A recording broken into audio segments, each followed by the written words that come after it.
बघा, मी इथं तुम्हाला सांगतोय, परत एकदा नीट ऐका. सुरुवातच आहे आपल्या लेक्चरची, पहिलं आहे. काही जण उशिरा जॉईन झालेले आहे, त्यामुळे मी पुन्हा एकदा सांगतो काय नक्की. परत एकदा ऐका.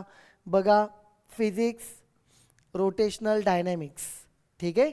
तर रोटेशनल डायनॅमिक्समध्ये चालू करण्याच्या आधी पहिला टॉपिक काही आपल्याला बेसिक्स बघायचे आहे. त्यातला पहिला बेसिक आहे सर्क्युलर मोशन. हा इवन 10वीला सुद्धा झालेला आहे आपला, ठीक आहे. 11वीला सुद्धा झालेला आहे. परत एकदा बघूया सर्क्युलर मोशन म्हणजे काय. जो particle, a particle which is moving, एक पार्टिकल किंवा object which is moving, move करत आहे. कसा? Along the circumference of circle. सर्कलच्या सर्कमफरन्सवरती तो काय करतोय? मूव्ह करतोय. Along the circumference of circle. सर्कलचा हा जो पाथ आहे त्याला आपण सर्कमफरन्स म्हणतो, ठीक आहे. Is called circular motion. त्याला काय म्हणतो आपण? सर्क्युलर मोशन म्हणतो. मी पेज चेंज करतो. बघा, नंतर आलं युनिफॉर्म सर्क्युलर मोशन. मी मगाशी लिहून दिलं युनिफॉर्म सर्क्युलर मोशन. हे बघा, सर्क्युलर मोशनच, पार्टिकल सर्कलमध्येच फिरत आहे, पण सर्कलमध्ये फिरत असताना त्याची कोणती तरी गोष्ट कॉन्स्टंट आहे, कोणती तरी गोष्ट युनिफॉर्म आहे, कोणती तरी गोष्ट सेम आहे. म्हणजे युनिफॉर्म या शब्दाचा अर्थच काहीतरी कॉन्स्टंट आहे. तर ते काय कॉन्स्टंट राहतं? त्याचं स्पीड कॉन्स्टंट राहतो. काय राहतो? स्पीड. बघा, लक्ष द्या. अ सर्क्युलर मोशन, असं सर्क्युलर मोशन ऑफ अ पार्टिकलचं सर्क्युलर मोशन, ठीक आहे. Of a particle in which, ज्याच्यामध्ये स्पीड रिमेन्स सेम. जे पार्टिकल सर्क्युलर मोशन करतोय त्याचा स्पीड काय राहतोय? Constant. Is called uniform circular motion. त्याला काय म्हणतो आपण? युनिफॉर्म सर्क्युलर मोशन म्हणतो, ठीक आहे. नेक्स्ट स्लाइड मी इथं चेंज करतोय, लक्ष द्या. अजून एक डेफिनेशन मी लिहून दिली आहे बेसिकची, रेडियस वेक्टर. कोणती डेफिनेशन आहे? Radius vector. बघा, तर रेडियस वेक्टरमध्ये काय, एक पार्टिकल आहे, नेहमीप्रमाणे सर्क्युलर मोशन करत आहे, ओके. असे रेडियस ड्रॉ करायची आहे, असा वेक्टर तिथं ड्रॉ करायचा आहे. From the centre of a circle to the position of the particle. सर्कलच्या सेंटर पासून त्या पार्टिकलच्या पोझिशन पर्यंत असं तिथे आपल्याला वेक्टर ड्रॉ करायचं आहे. A vector drawn from centre of a circle, सर्कलच्या सेंटर पासून to the position of a particle, पार्टिकलच्या पोझिशन पर्यंत, म्हणजे जिथं असेल तिथं. इथे असेल तर असा वेक्टर ड्रॉ होणार, मगाशी सांगितल्याप्रमाणे. इथे आला तर असा वेक्टर ड्रॉ होईल, इकडे आला तर असा वेक्टर ड्रॉ होईल, इकडे आला तर इकडे वेक्टर ड्रॉ होईल. पार्टिकल फिरून इथे आला तर इथे वेक्टर ड्रॉ होणार, ओके. एक प्रकारे पार्टिकल जिथे जिथे असेल तिथे तो वेक्टर काय होणार? ड्रॉ होणार. तिथे आपण काढणार. From the centre of a circle to the position of the particle. तो एक प्रकार, त्याला रेडियस वेक्टर म्हणतो. रेडियस असते म्हणून रेडियस, आणि तो एक वेक्टर आहे, ॲरो आहे त्याला, म्हणून रेडियस वेक्टर नाव पडलंय त्याला, okay. It gives position of the particle. पार्टिकलची तो पोझिशन देतो. पार्टिकलची काय देतो? तो पोझिशन देत असतो, ठीक आहे. बघा, मग आता पोझिशन सांगतो. तर आता ह्या 3 डेफिनेशन आहे. मी जरा तुम्हाला 5 मिनिट्स देतो, सगळ्यांना लिहायला 5 मिनटं देतोय. चला बरं, पटापट 5 मिनिटात लिहून काढा सगळ्यांनी. मी लगेच जसं जसं तुमचं लिहून होतंय तसं तसं चेंज करतो. लिहा बरं.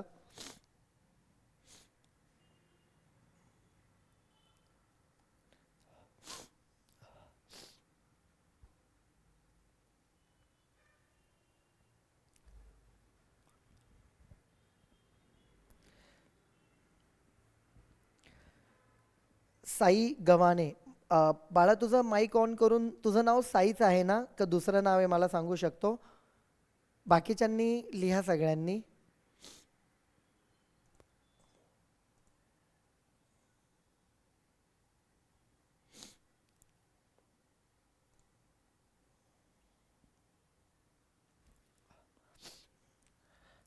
लिहिताय ना सगळे? Yes or no? Yes. Okay okay लिहा.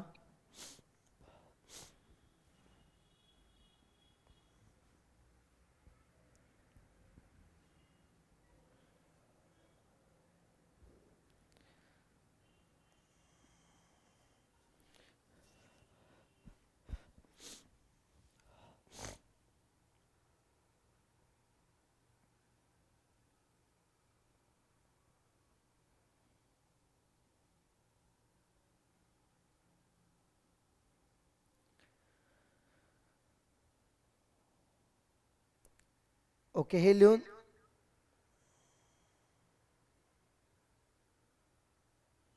बरं, हे लिहून झालं असेल तर चेंज करू का मी स्लाइड? स्लाइड चेंज करू? यस.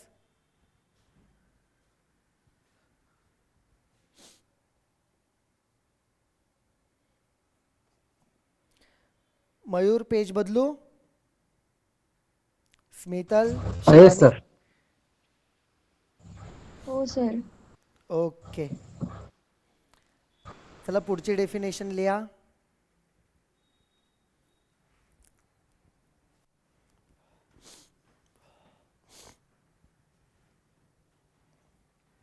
युनिफॉर्म सर्क्युलर मोशनची डेफिनेशन लिहा.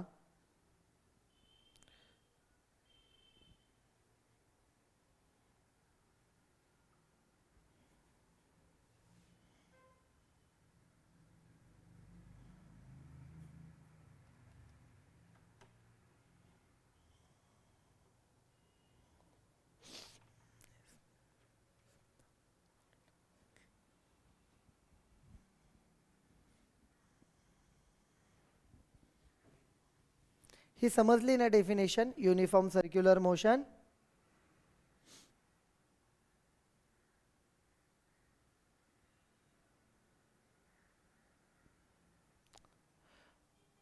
ओके, हे लिहून झालं असेल तर बदलू पेज? यस. मयूर, स्मितल, शिवानी? हो सर. ओके. पुढचं लिहा. Radius vector, a vector drawn center of a circle to the position of the particle. सर्कलच्या सेंटर पासून पोझिशन ऑफ द पार्टिकल पर्यंत.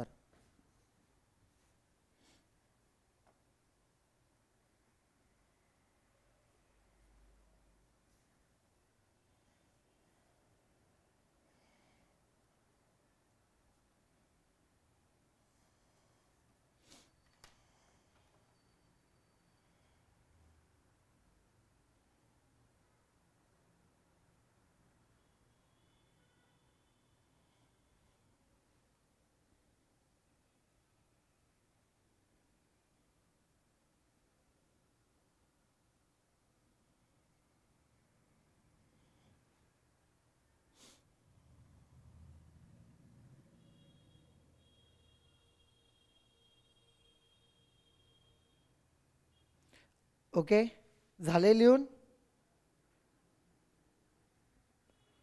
हो सर. ओके.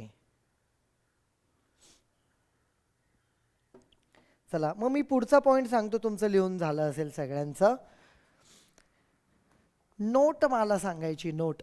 त्या नोटवरती पुढे काही गोष्टी असणार आहे तुमच्या. ठीक आहे, तर आता काही नोट बघायच्या आपल्याला. तर पहिली नोट आपण बघूया, जी आपण एक रिव्हिजन म्हणून समजू शकतो आधीच्या फिजिक्सच्या पार्टचे. 8वी 9वी 10वी 11वी इथे कुठे ना कुठे आहे ते, असं बेसिक आहे. त्याच्यावरून पुढे आपल्याला बघायचं आहे काय असणार आहे काय नाही. ठीक आहे, आता बघा मी इथं तुम्हाला सांगतो. पहिला वर्ड आहे इथं डिस्प्लेसमेंट.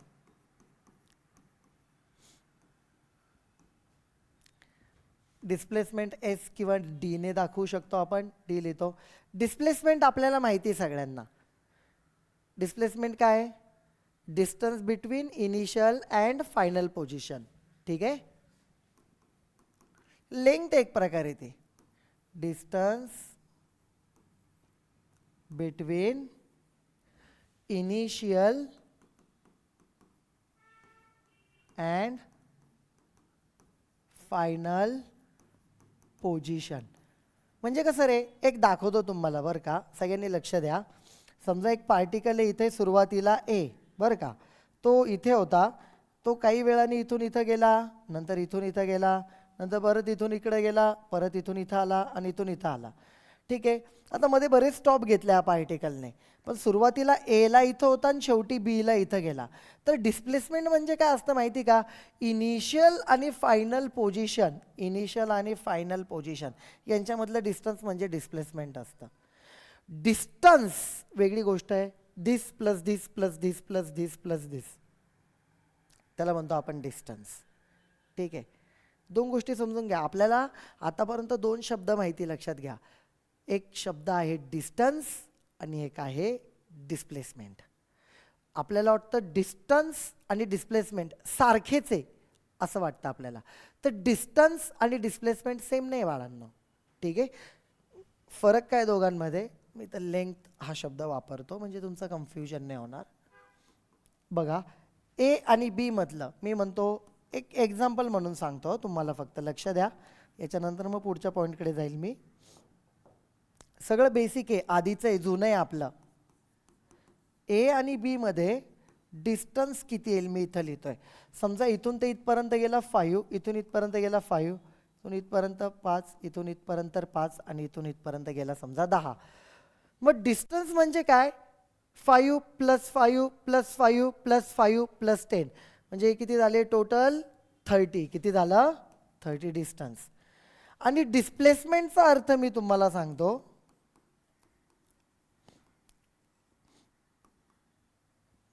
समजा डिस्प्लेसमेंटचा अर्थ मी तुम्हाला इथे सांगतो, लक्ष द्या. ए पासून बी पर्यंत समजा हे 12 आहे, किती आहे 12, 12 आहे. तर हे डिस्प्लेसमेंट किती झालं इथं 12. डिस्प्लेसमेंटचा अर्थ असतो की इनिशियल आणि फायनल जे काय पॉईंट आहे त्याच्यामधली लेंथ म्हणजे डिस्प्लेसमेंट. डिस्टन्स म्हणजे काय राहतं, जे काही इंटरमिडिएट स्टेप आहे सगळ्यांना काउंट करायचं, ते असतं डिस्टन्स. एक माहिती म्हणून सांगितलं फक्त. हा आधीचा बेसिक पार्ट आहे आपला. ठीक आहे. चला याच्यानंतर पुढे जाऊया. Second, velocity V. तर वेलॉसिटीचं काय माहिती का, वेलॉसिटी मी डायरेक्ट फॉर्म्युला लिहितो बरं का. वेलॉसिटी म्हणजे काय, हे जे आपण डिस्प्लेसमेंट बघितलंय,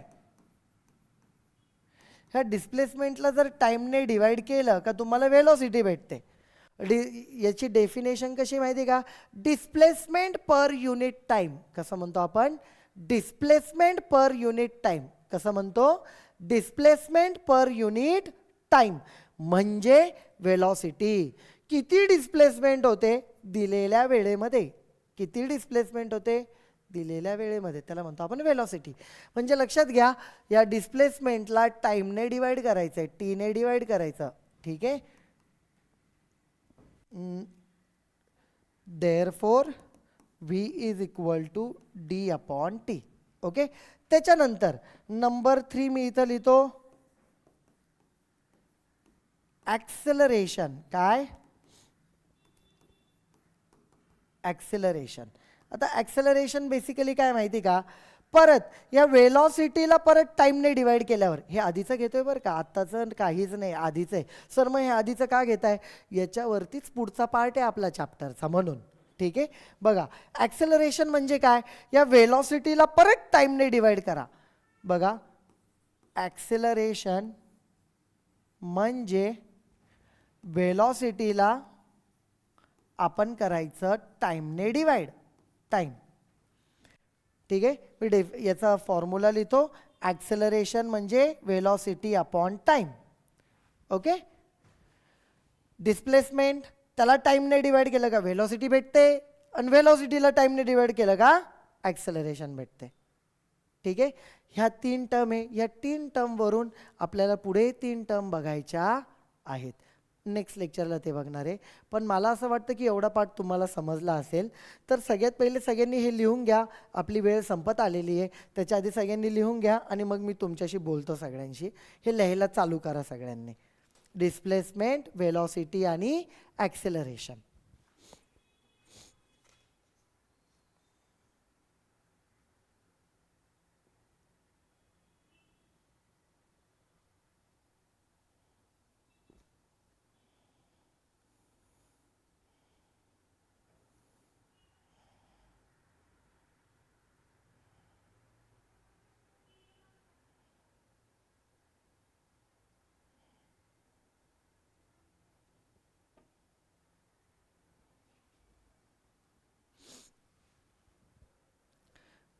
आणि मला जस्ट फीडबॅक विचारायचा होता नॉर्मल तुम्हाला.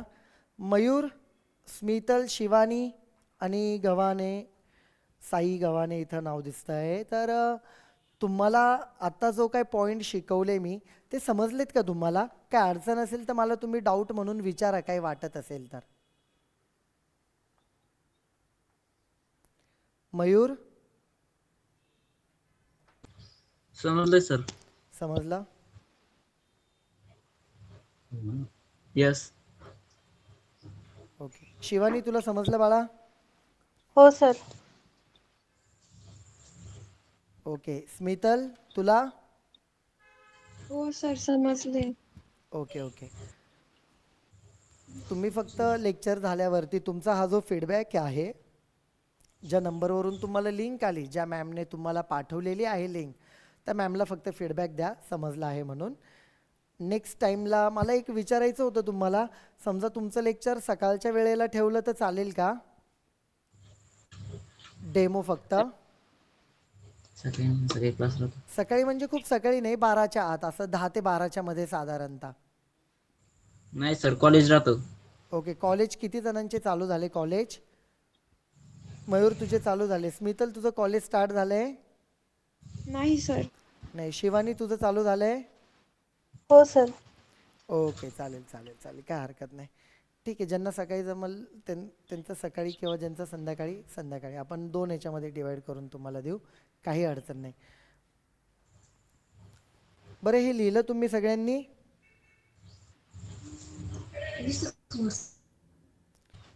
येस, लिहिलं सगळ्यांनी?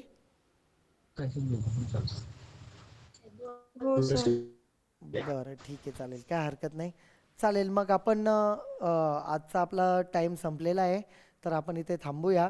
पण मला हे सांगायचं होतं की परत आपण लेक्चर ठेवूया. काही डेमो लेक्चर, आता हा फिजिक्सचा काही पार्ट झालेला आहे, तसंच मॅथ्सचं पण तुमचं लेक्चर होईल, ते मीच घेणार आहे. त्याच्यानंतर मग कारण मॅथ्स मीच शिकवतो. केमिस्ट्रीचा जो पार्ट आहे, केमिस्ट्रीचे टीचर तुम्हाला शिकवतील. आणि बायोलॉजीचा जो पार्ट आहे, बायोलॉजीचे टीचर घेतील. डोंट वरी. तर तुम्ही फक्त डेमो लेक्चर्स एकदा अटेंड करा. तुम्हाला कसे वाटतात कसे नाही तुम्ही मॅमला कळवा. आणि त्यानंतर बाकीच्या ज्या गोष्टी आहेत आपण मॅमसोबत किंवा माझ्यासोबत आपण बोलून घेऊ शकतो. सध्या तुम्ही डेमो लेक्चर अटेंड करा आणि मग तुमचा फीडबॅक कळवा. मॅम तुम्हाला कॉन्टॅक्ट करतीलच. ओके, धन्यवाद. आणि तुमचा फीडबॅकही मॅमला कळवा आजच्या लेक्चरचा. आता आपण थांबूया. ओके, चालेल. Bye bye. तुम्ही एंड करू शकता तुमच्या बाजूने, एंडचं बटन दाबून एंड करू शकता तुम्ही.